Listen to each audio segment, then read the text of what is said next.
Perfect, perfect. I like it. Get the energy flowing a little bit, right? All right, a little bit of clap. Here we go. Awesome. Glad you guys are here. Cool. Have a seat.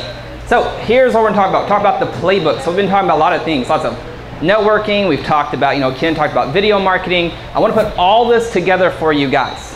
Like, how can we use video? I will tell you guys. You guys are small business owners. Video, by hands down, will kick ass. Period. The best social thing you can do is video. Is follow Ken's advice and dominate your local market. However, you can dominate your local market with YouTube. But if it's not your website, if it's not capturing your leads correctly, and you're not following up with those people, it's a waste of time. Complete waste of time. So many people want to say, well, how do I use Facebook? How do I use Twitter? This is great. But what's the point if we don't have the plan? So my goal today is to give you guys the playbook. You guys remember these things when we were kids? The little paint by number? Yeah. Like, they made life so simple, right? You just had like a little wire frame, and then you just, if 1 was brown, paint 1 brown. If 4 was red, paint 4 red. And then you wind up with this beautiful thing called a hummingbird or whatever you wanted to paint, right? So by the end of today, I wanted to help you guys figure out, how can we grow your business? How can we get a return on your advertising dollars? And how can we stop the overwhelm when it comes to marketing? Because as entrepreneurs, we're bombarded with the idea of, you got to be on mobile. Nick and I at dinner were talking about, you have to have a mobile app. People saying, you have to get likes on Facebook. You have to have followers. We have to be on video. Like, where do we go? Like, where do we start? It's crazy, right? All right, next slide. So who am I? My name's AJ Amix. If I haven't met you guys, I'm from a really small town called 7 Points out in East Texas. I bought the house right next door to my dad. My grandparents live across the way. We live on 43 acres. I like it there. I love it there. It's nice, quiet, no traffic. If I want to be here, I just drive. If I want to go to San Diego, I get on a plane and fly. It's awesome. I like it. Now, the only thing to do in 7 Points, Texas, is you either work at a bar or at the honky tonk club. That's it, right? That's what I grew up with. Now, I didn't want to buy into the whole idea of being a big drinker and all of that things. This just wasn't what I was called to do. And so when I was in college, when I was in university, we started playing in a band. I co-founded this band called Trade Cities. And in university, we said, hey, I want to take this serious. Now, in order to be in a band, playing music is one thing. Performing on stages all over the country is one thing. Keeping an audience captivated is one thing. It means nothing if you can't get your message to the world, right? It means nothing if you can't follow up with those people and sell them stuff, sell them albums, sell them t-shirts. And so I went down this road of reading books and trying to figure out, how do I do all of this? And by the time we left college, my first year out of college, I started working at this ad agency. And in the evenings, I was taking everything that I learned about public relations and marketing and website design, and I was trying to plug it into our music career. Yes, I played guitar, I wrote songs, but my role was marketing. My role was, getting radio play. And so we kind of climbed the proverbial hill of the independent Christian rock and roll world, where we're playing and touring with TFK, 1000 Foot Crutch, and Ann Berlin, and who was another person? Seventh Day Slumber, Illuminate, all of those guys in the rock and roll world, not like the worship world, but the rock and roll world, right? And it was a blast. I woke up in Illinois once, and I ended up sleeping on a venue, not a venue floor, it was a Walmart parking lot. And true story, this guy came up, the guy that sweeps the floor, and he's like, sorry to wake you, because we're going into a show, and he's like, sorry to wake you, but you can't sleep past 7 a.m. in the Walmart parking lot. And I'm like, oh, that's great to know, right? So, just a little side tangent, if you don't have a place to stay, you can stay in the Walmart parking lot up until 7 a.m., right? You don't have to spend money in a hotel, right? So if we fast forward, I was trying to figure out, well, how do I do this marketing? So I was going to workshops, I was going to listen to audio programs and listening to webinars, trying to figure out, how do I get my message out? And as a band, my message was, hey, you don't have to go to university if you don't want to. We're all born with innate talents. What does it take? What skill sets do you need to back that talent up? And whatever that is, go do it. If that means you want to be a doctor, then go to university. If that means you want to be a painter, then why don't you go find somebody who's an amazing painter that's selling the shit out of their art and learn what they're doing, right? Like, we can do that in today's marketplace. Now if we fast forward all the way up into October of 2009, this was a time in my life I lost everything. My music career, gone. The girl I was living with at the time said, "You have to go." My parents, after 25 years of marriage, said, "We're getting a divorce on my birthday." My truck wasn't working. I didn't have a job. Everything I knew about my life was gone. Now I had a simple question to ask myself. I could say, why me? Why has this happened to me? Or I could ask myself a better question, which was, what can I learn from this experience? And so I chose to ask myself, well, what can I learn? And what I learned is that I was an egotistical bastard. I wasn't spending and investing time in my relationships. I wasn't spending time with my family and friends. And I'm happy to report, after trying to figure out how do I put this together, I kept asking and asking, months of praying and meditation, a small gentle voice, your gut, said to inspire millions. Says what? It said to inspire millions through your session. It's like, oh, right. And so then I went on, and I started just reading more and reading more. And then I received an email by Brendan Burchard, and this was the email that changed my life.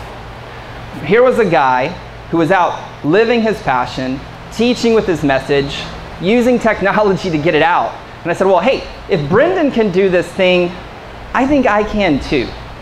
And so if we fast forward all the way up into Brendan's event, I went to NYC, went to his event, and I met a guy there named Garrett J. White. I didn't know this was the time, but Garrett was going to be the guy that's going to change my life, because here I was with all this information just like you guys today. You guys have been here for 2 days gathering information, and then we're like, well, how do we put it together? So I hired Garrett. He's a coach, and he changed my life because he said, hey, here's how you play. Here's the playbook. You know, you need to do this first, this first, this first.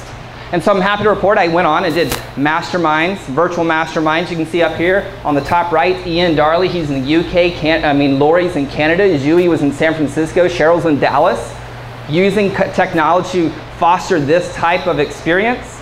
Hosting live events people paid for to learn how to put everything together so we eliminate the overwhelm. Doing group coaching programs, doing one-on-one coaching. And today I want to show you how do we move forward and put it all together. All right, so problem number one is power. And what I mean by power is most small business owners don't know what they stand for. Yes, we're like David selling insurance agent. Awesome, I love it, right? Or maybe we're like Jeremy who's doing financial brokering and doing private investments, right? Awesome. But at the end of the day, there's more insurance agents, there's more people brokering deals, there's more people teaching the same stuff I'm doing, there's other people maybe doing rekeying doors. But why are they going to do business with Jeremy or David or Ken? It's because they know what they stand for. They're willing to come into the insurance industry and take a stance and say, you know, I can help you save money, and by the way, help you eat good barbecue. You're allowing yourself to be authentic within that industry, right? So as small business owners, how can we be authentic? What pisses us off that we're willing to take a stand for in an industry? I tell you, for me, I hate seeing people spend thousands and thousands and thousands of dollars on this program and this course and this course. And when they leave that, they don't know how to put it all together to work into their business to get the result. Like, I can't stand that. I hate seeing people go to jobs every day that they just can't stand waking up to, knowing that they don't have options, knowing that they aren't a victim, they can take different choices, right? These are things that I represent, I stand for. And so when I start creating my content, my blogs, my audios, my videos, I'm in that. And I know I'm not created to be everything to everyone. Because if I try to be everything to everyone, I become nothing to nobody. I don't want to do business with everybody. I don't want to help everybody. I only want to help those few coaches, those few consultants, those few entrepreneurs who feel like they're called to play a bigger game, to share their message with the world and make a positive difference in the world. That's the only people I want to work with. So my question to you guys, where in your business can you narrow your niche? You're niching your niche. What I mean by that is the select few within your industry. What are the types of people you want to work with? And then once you identify who those people are, where are they hanging out at? Are they hanging out in events like this? Because if they only hang out in events like this, then why go to, let's say, a local meetup group? where maybe this type of group of people is not hanging out. It's a waste of your time because your target market's not there. It's this busy work. We talked about the one thing. That's kind of been this reoccurring thing throughout these couple days, is the one thing. Getting more focus, getting more focus, getting more clear. So what's your stance? How can you get to power to lead your people? The second thing is we're like, squirrel, cat, am I speaking right now? What's all these people doing here, right? We're so distracted. So how can we come in and bring it into focus to make it all make sense? The third thing I will talk about here is consistency. You're not going to get a body like Bruce Lee unless you go to the gym and lift the heavy weights. Nobody's going to lift the heavy weights for you. And if you want a body like Bruce Lee, you can't go to the gym and just say, you know what, I feel like running today. I'm going to go run. And then the next day, maybe you go there and you're like, I think I'm going to go do the stair stepper today. That feels good to me. Not going to happen, right? If you want a body like Bruce Lee, number one, you have to commit to doing the work. Everyone wants to sell these get-rich-quick schemes or this simple magic bullet of some online magic formula, which is all non-existent.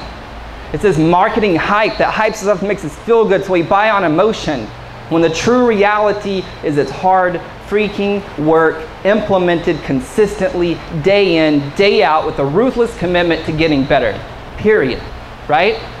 So where can we be consistent at? What I mean by consistency is content. So in the offline world, content's king. Content of blogs, content of videos, audio. So many of us, we get inspired, we come to these things, and we're like, I'm gonna go tackle video, this is great, and we're excited, and we go home and we create 3 videos, and then a whole year goes by. Complete waste of time. Complete waste of time. Let's just be honest. So the question is, how can we put this all together to fit into an overall marketing? We have to understand this idea of hunting versus farming. Here's what I mean by hunting. Offline networking, offline sales, picking up the phone and cold calling is hunting. That's the equivalent of walking out of the cave in our caveman days and bashing animals in the head and bringing it back into our cave to feed our families. Have to, right? This is important. Online marketing is like farming. Now let's say we're starving. You know, let's go back to caveman days, Tyrannosaurus Rex, raptors, pterodactyls, crazy time, right? And if we wanted to say, man, my family's hungry, and we walk outside to plant the kernel of corn in the ground, there's no way in hell we're gonna feed our family tonight. Not gonna happen, right? And so many of us, we get inspired by these ideas and these concepts of online marketing. And yet we're expecting them to feed our family tonight, because we're so used to hunting. So how do we combine this so we can say, okay, I understand I have a plan for hunting and it's working. Same time, how can I plant the kernel today in the ground, nurture it, nurture it, nurture it, and I'm going to continue hunting, but I'm nurturing and now I'm yielding some corn. This is good. And we're going to continue nurturing and growing our farm, and eventually we can stop hunting and we have a sustainable place where we're generating leads while we sleep. Does this make sense? Yes? Oh, yeah, that's good stuff. Cool. So how do we do this? We have to understand the 5-step process. Attraction, capture, connect, convert, and amaze. Now, as long as the world spins, and even if Al Gore decides to take down the internet, this is gonna work, right? We're attracting, let's pull it back in today's application. You guys are attracting people into your world right now because you've been having dinner with people. You're talking to people. You're meeting people. You're building relationships. This is attracting people in our world. This makes sense, yes? Yeah. Attraction online comes through our content. Again, our blog posts. How many people in here, by show of hands, blog? They write stuff, right? How many people do video? Yes? Couple. How many people do audio, like a podcast or some type of audio piece? Awesome. I love it. I love it. How many of you guys have a calendar that says on Tuesday or Thursday I deliver a blog post? Awesome. I like it. The majority of the room says I just haphazardly create, or I don't create at all. So how can we be consistent to create the plan? The next piece of this is once we're attracting clients into our business is capturing them. We capture them with like online capture pages, like lead pages, which I'm going to draw out here in a second to make this make sense. Or we have little opt-in forms. How many people have a newsletter? Should I show my hands? Yes? Right, about half of us. How many people email our list every single week at least once? Right? Like less than 1%. Okay? Understand this when it comes to capture. Nobody in this room or outside of this room wants more email in our lives. Right? We don't. We don't want more blog posts to read. We don't want more audio content. We don't need any more distractions. What we're wanting is solutions to our problems. So the question for you guys is, what problem is your target market, your avatar, going to bed with at night? What's the thing that's keeping them awake when they're laying next to their spouse or as their kids are sleeping? They're saying, son, wish I could have the solution to this. Because if you can provide that solution and do it consistently, they're going to build the trust with you. Because they're building their relationship with you. You're helping them. They're solving problems. This makes sense? Yes? Awesome. Now the next piece of this, once we capture, we have to connect. This is where email comes in. That's why I was saying, how many of you guys email your people at least once a week? So if we're creating content consistently, at least weekly or bi-weekly, then we can email that to our list. Because if we're creating good content, and by the way, not all content is created equally, right? But if we're taking the time to consciously and with intent create good content that's going to serve the target market, then we can email it to the list because we know it's going to help our tribe. Now understand that as we're attracting people and people are opting into our list because we're solving the big ass problem that they have in their life, their BAP, right?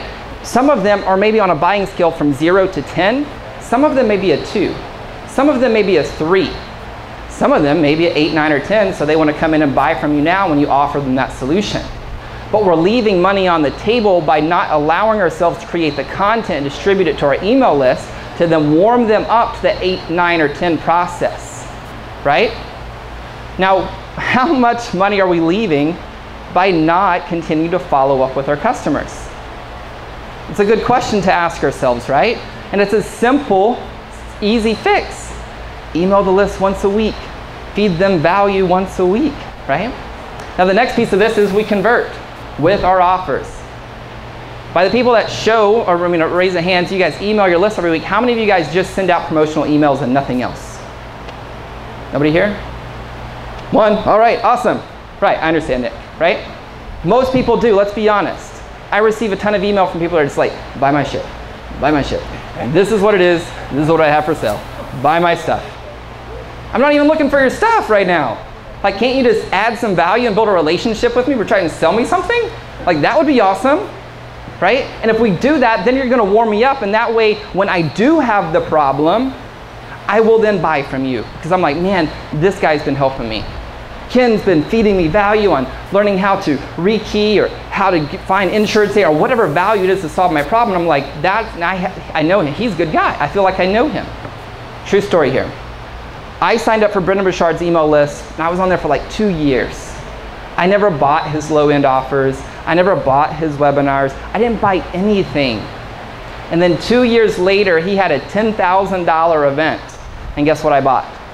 A $10,000 event. Now, if he did not follow up with me for 2 years educating me, he would have lost out on $10,000. I didn't want the low-end stuff. It wasn't a solution to my problem at that moment in time. But when he offered the solution of the event, I was like, I need that. That resonates with me. So therefore, I didn't even go through the low-end offer of his, what we call a funnel. I just went straight to his high-end offer. Okay? Once we then convert these people, the next thing is just deliver amazing service. Fulfill on your offering. Now here's what I want to talk about, the 4 simple steps, which is power, plan, platform, and promotion. Now we understand the idea of power, we take a stance. When I talk about plan, like so many of us, we have a website, but we don't have a plan of how that plays into our overall objective, right? So let's say we go through this video and we're generating traffic to the site, but we don't have a plan to say, well, what am I gonna offer them when they get there? And by the way, what is the offer? Comes back to the big ass problem that they're having in their life. That should be our what we call the opt-in offer. We get their name and email address. So now that we have their name and email address, we have to think through the process of, well then how do I train them to a transaction? How can I take them from point A to point B, by the way, automatically, so you guys can going out and focus on what you guys do, which is selling your stuff. You're going out there and you're gonna go continue hunting. But while you're hunting, you have this piece, the videos, bringing people in to the web property, capturing the data, following up with the people, closing appointments or booking appointments so you can then close and generate profits. Does this make sense to everybody? Yes? All right, so let's draw this out. So we have these videos floating around on YouTube. Ken teaches you guys this in the video marketing crash course, like all about how to tag. And I teach clients the same thing. Like I tell you guys, video is like the best way to rank on Google. And if you're ranking on Google, you're getting the exposure, which is going to come into your web property. And I'll make this make sense. All right. And on my website, I love video. It's one of my favorite things in the world. If you learn how to become really good at video, and the only way to become really good at video is do it often, like anything else. Do it often, you get better and better and better. You're selling and you're connecting with people 24/7, 365. So as people are finding what we would call in these videos, the traffic magnets, right? Example, I had a car air conditioning mechanic in Las Vegas. He only worked on Ford and Mercury's. That's it. I said, okay, what are the 20 questions that you get asked in your business all the time? This would be a great exercise for everybody to write down, by the way. What are the top 10 frequently asked questions you hear from prospects or customers all the time? On the other side, what are the top 10 things they should know before working with your competitor or someone else in your industry? See, I don't believe in competition. I really don't. I believe there's enough for everybody in this room to do whatever it is that they want. And if I'm the one educating my target market on, hey, before you go work with anybody in my industry, make sure you know these things. Guess who's the person that they're gonna build the trust and the friend and the rapport with? Me. If you guys are doing the same thing for your business, guess who they're going to build a relationship and trust? You guys, right? So what are those top 10 questions? The videos, the frequently asked questions, and the should ask. Now we took these videos, and at the end of every single video, we created, this is gonna be the offer page, by the way, where we put all of the videos, and at the end we had a call to action of every one of those videos that said, hey, before you hire a car air conditioning mechanic in Las Vegas, make sure you know these 20 things so you don't lose your money, so you don't get screwed, I think is what we said. And then we told them, go to this website to get it. So we took the 20 content videos, people watched it, we optimize it like Ken teaches with the URL in the description, etc. They visit the site, they opt in because we solved the big ass problem for the target market, which is they don't want to get ripped off by the mechanic. Does this make sense? Yes? So then once they opted in, we thought through and said, all right, well, we want them to receive an email instantaneously saying, as promised, here's your gift. And we took them to the videos. At the same time, we used some technology and we sent them, I'm going to use this icon here. So that's my poor attempt at an iPhone. We sent them a text message instantaneously that said, hey, as promised, we just sent you an email, make sure you get it. And at the same time, my client, he received the data of the opt-in with their phone number, because we asked for their name and phone number when they opted in, by the way. And guess what he would do? Pick up the phone. Hey, I just saw you entered your, I just saw you got my videos. I saw that you had a problem with your air conditioning. You want to make sure that you wanted to get taken advantage of. Just wanted to see how are things going. How's your AC doing? And that's how he got clients. He booked like 200 more clients over the summertime just by doing this, all in Las Vegas. Had nothing to do with him going out and hunting. It literally came from YouTube to the campaign, right? So here's another idea. Let's say you don't want to do video, but let's say you want to do like maybe a written PDF, a report, maybe the top 3 things, 5 things, again, solving the BAP. If that's the case, you're like, well, I don't want to do any videos. You just need to think through and say, okay, I know what email they're going to send immediately. What do I want to send them 3 days after they opt in? Opt in meaning they gave you their contact information. 6 days, 9 days, maybe we even do 12 days. And we give them the opportunity each time to call you for a complimentary strategy session or a complimentary consultation or a coupon. But we're following up. Does this make sense? So now if we don't even want to do YouTube, let's say we don't want to do YouTube, you guys are posting on Facebook or Twitter or Pinterest or whatever social platform of your choice is. And by the way, which platform should you use? Where is your target market, right? It depends on what your offering is. If you have an offering that's highly visual, maybe Pinterest or Instagram would be a better fit for you. If you do something where you feel comfortable with video and you want to tackle that, maybe that's the platform for you so you want to tackle YouTube, right? If it's Facebook, maybe you want to start running Facebook ads. You could do that, and you guys could do local marketing right with Facebook ads. They're great. I love Facebook ads. They're some of my favorite tools. But at the end of the day, where are we taking the people to, and what is the offering? Does this all make sense? Yes? Awesome. Cool. Where's my thing? So I was talking about a legit funnel. I kind of did it here for you, just kind of walk you through this. So we have our branded page with the video and the lead magnet. Now, one of the things I do on the video on the home page is I walk through a very simple script, which is problem, possibility, path, solution. So if I came up here and wanted to create a video right now on the spot, and if I knew my target market, I would say, hey, are you experiencing this, this, and this? Would you like to get to here, here, and here? Hey, my name's AJ Amix, and I help X get what, so that. And I noticed a lot of people have this. So I created this, so take this action. Very simple. But we have to do the work to get to power, to speak to our target market, to speak to their pain points. Yes? Now, once they opt in, I said, all right, immediately they're going to get an email that takes them to a page, and I gave them video content. Maybe give them the 30,000-foot overview of the solution. 3 days later, giving them another email, and then giving them maybe the top 5 obstacles that they're going to experience to get the solution, how to overcome them.